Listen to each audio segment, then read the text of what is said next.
Ayan mga ka-sisters, hapon na dito. Si ka-mister ay bagong dating. At nakahuli siya ng dalawang tuna or tambakol ang tawag sa amin.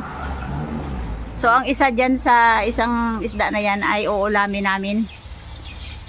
Wala kasi kaming ulam at walang baon silahan at Aya papunta sa school. So hapon dito at papunta na sa gabi, kakatayin lang namin yung isa at diluhan. Para bukas namin lulutuin yan.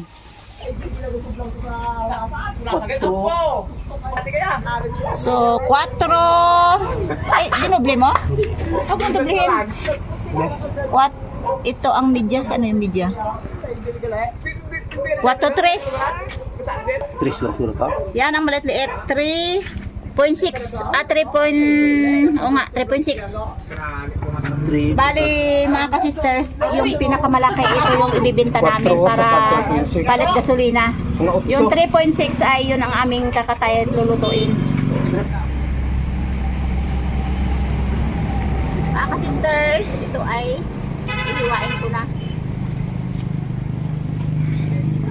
Para bukas, maagang maaga pa, ay makapagluto na ako ng ulam ni Nahan at Aya.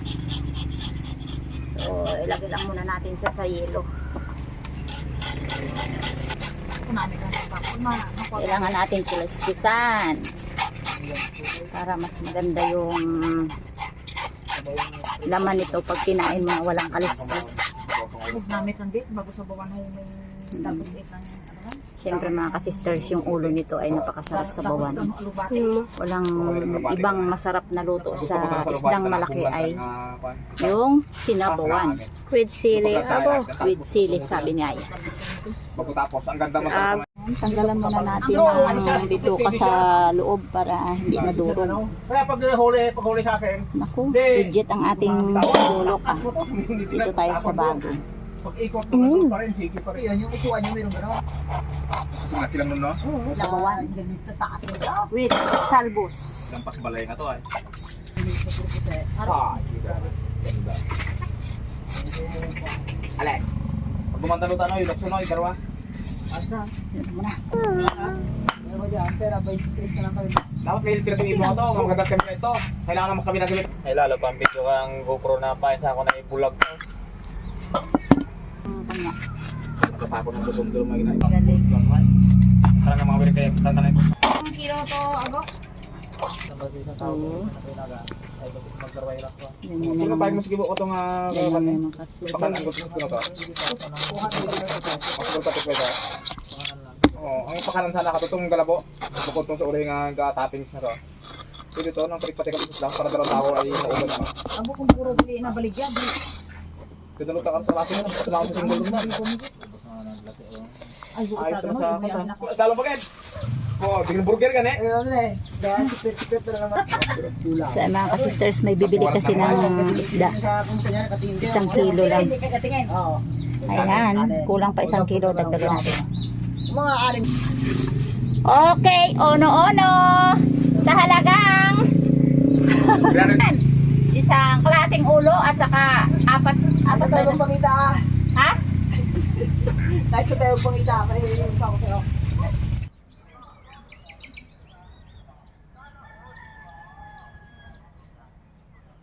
Yun, ito yung kauna-unahang nagsibulan ang kangkong.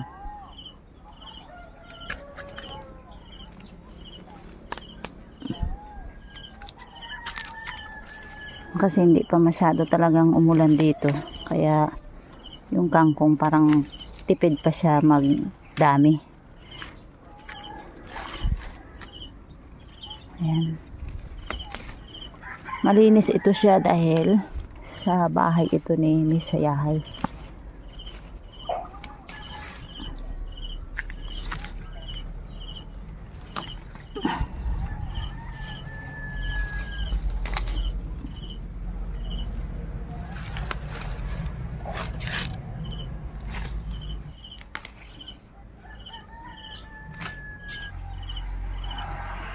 Yung kamyas ni Miss Sayahay sobrang dami ng bunga pero masukal. Siguro pag wala akong magawa nito, lilinisan ko to. Kasi kumukuha din kami dito. Ang dami talaga. Kumpul-kumpul yung kanyang bunga. Lilit.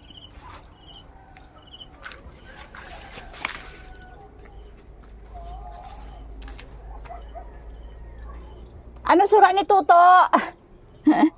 Tambakol, gusto mo? Uy, lingwa. Uy, ilagyan ko nga nito, oh.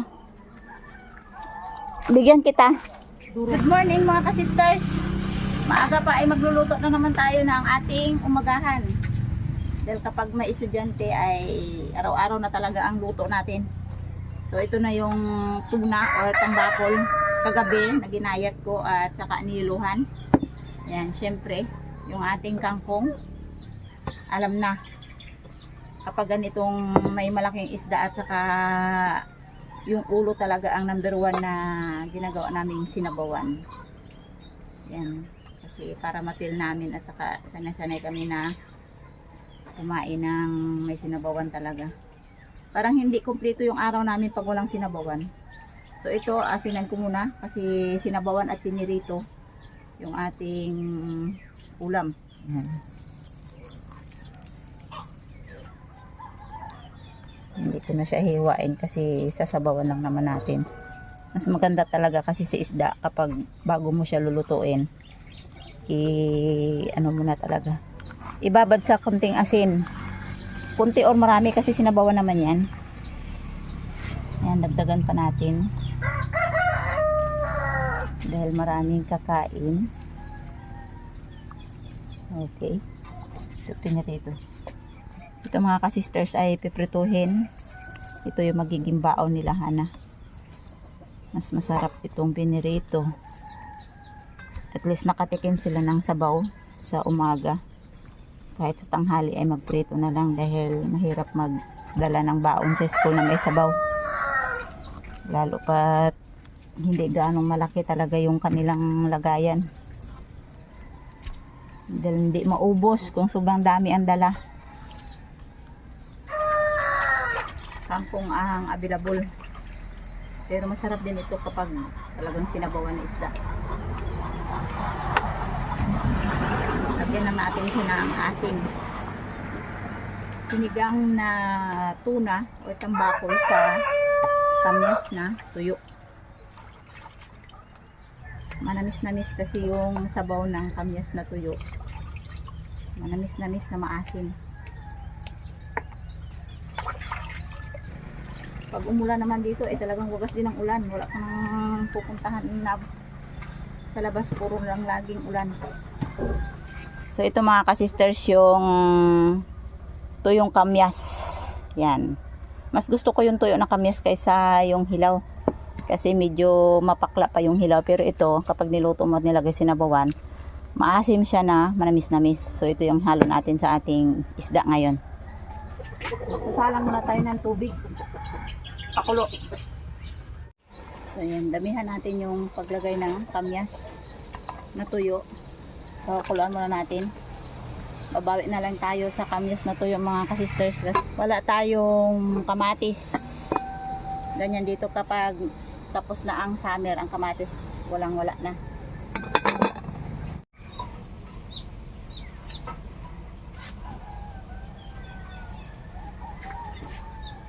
Ating pinirito.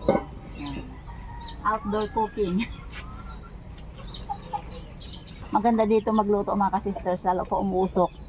Kasi nga yung gulay na to sa palibot ay kailangan mausukan dahil ang daming insekto. Aphids. Yan, mas maganda sila po ng pausok para kahit pa paano ay malis-alis sila.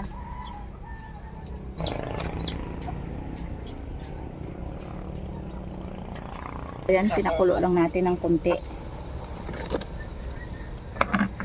Ilagay na natin yung isda. Ayan. Malalaki ang hiwa ng isda. Maganda yan para pila-pil mo yung pagkuha. Ayan. Okay. Pakuluan muna natin. Ilagay yung gulay.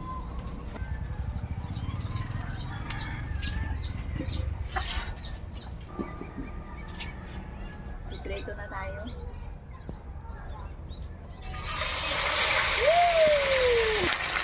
Yes, kalagsi.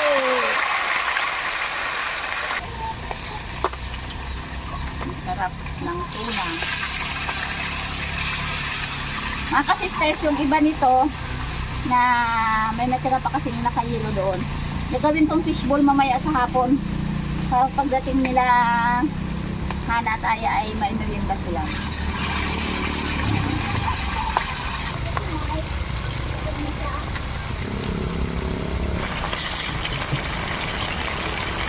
Ayan, para tumama yung lasa ng ating sabaw. Lagyan natin ng asin. Kunting asin pa.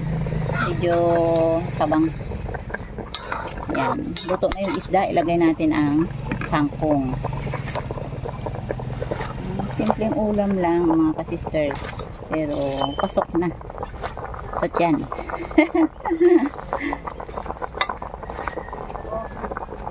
Okay, pakuluan natin ng konti lang. Maya-maya ay hango na.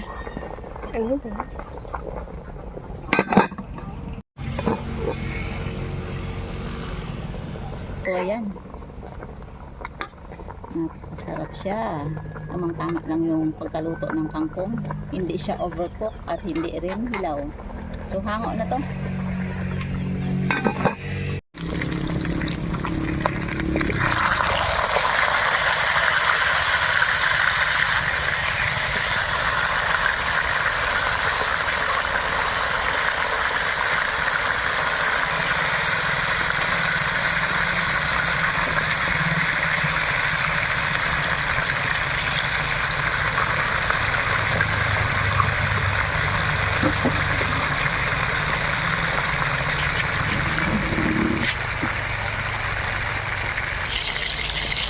So, ayan.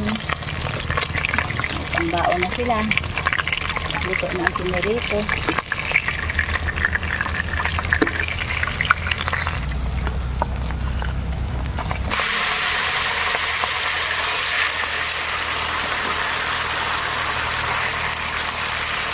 So, ayan mga ka-sisters, bali nauna na si Hanang kumain. Dahil si Aya yung ating videographer na habang si Hana ay naliligo, si Aya yung ating videographer. Kaya habang kumakain si Hana, si Aya naman ay bumibihis. Ya, bilisan mo ya. Kumain ka na ya. Yan, ganito talagang realidad namin dahil yun na talaga. May nauna at may nahuling kumain. Ako naman ay luluto pa rin ng pinirito. Sa bawang dalhin ko, ma. Bala ka. Bala ka. Up to you. Sabaw pinirito. Kung okay sa'yo na magbaon ka ng sabaw, mas maganda. After pinirito. Sabaw lang gusto ko. Pinirito ayaw mo? Sarap din yung pinirito ha. Alam mo yung piniritong tuna, malinamnam yan. Nanay, may ulam na dito. Kumain ka na. Pag hindi ka kakain, akong kakain. At ang aking kanin at ulam ay isa. Ito lang kakainin ko. Tapos maglalagal ako ng itlog. Siguro yung tawa sa itlog mo. Hindi dapat pagsawaan ng itlog kahit nakakasawa, nakakaumay. Para lang sa kalusugan. Shout out po doon sa nag-comment kay Ma'am May Flowers na siya po ay carnivorous. Yan. Napakaganda po ang epekto kapag yun lang pala ang kinakain kasi nasubukan na namin. Kami ni Miss Hayahay, bali nauna lang si Miss Hayahay sa akin ng 3 weeks ay hindi talaga nakatikim ng kanin, sugar, basta strict. Ang tawag ko sa ganitong diet is low carb, straight, plain low carb kami. Ayan. So, nagtagumpay naman at napakaganda ang resulta. Dati ay kami ni Miss Hayahay, pareho ang kilo namin, 60 kilos, higit. 61 yung kanya kasi may 0.55. O sige, 61. O, i-convert natin yung mga points is 61, pareho kami. Pareho ang laki ng katawan namin. So, nag-decide kami na mag low carb. Lalong higit ako dahil alam niyo naman po na may something na ako sa katawan ko, yung suso ko ay may bukol na So, hindi na ako nagdalawang isip na mag-low carb. At talaga namang sa tulong ng Panginoon ay nagtagumpay. Dahil ang ibang naglo-low carb ay talagang hirap din. Kasi may mga karanasan na hindi maganda. Ayan, dahil sa mga videos ko minsan wala, hindi nyo ako nakikita dun sa mga video ko. Talaga nagpahinga muna ako ng konti. Pero ngayon, sa tulong ng Panginoon ay talagang okay na yung pakiramdam ko at naka-move on na yung katawan ko doon sa kakaibang pakiramdam sa pagpapasimula ng low carb. So ngayon, nakikita nyo na po na yung kakainin ko is walang sugar, walang carbs. Yan. Hindi ako kakain ng kanin. More on protein ako and fats. Napakaganda po ang resulta. Bali 2 weeks pa lang po ako. So, ang kilo ko po ngayon is 57 kilos point. Yan. So, napakabilis niyang mawala yung taba. Hindi pa man masyado napapansin sa katawan ko na talagang totaling maliit. Pero, yung pakiramdam ko is much better po doon sa nag-high carb ako. Yan. Thank you po sa nag-comment kay Ma'am May Flowers. Talagang napakaganda po yung ginawa nyo na carnivorous. Yan. Fats and protein lang po ang kailangan ng katawan natin. So, shout out po sa iyo, ma'am. At saka kay Doktora May. Yan. Adranida. Kay Sir. Malapit na yung box na darating. Maraming salamat po sa inyo. Talagang hindi kayo nagsusawang suportahan kami. Talagang thankful po kami kay God. I pray na always maganda po ang pakiramdam ninyo. Wala imposible sa Panginoon kahit may something man tayo sa katawan, pero trust in God lang tayo always dahil ang Diyos po ay kumpleto na nagbibigay sa atin ng kagalingan. So ayan, bali papasok po si Hana at si Aya. Thank you so much po sa inyo and God bless po. See you next video. Bye-bye. Bye.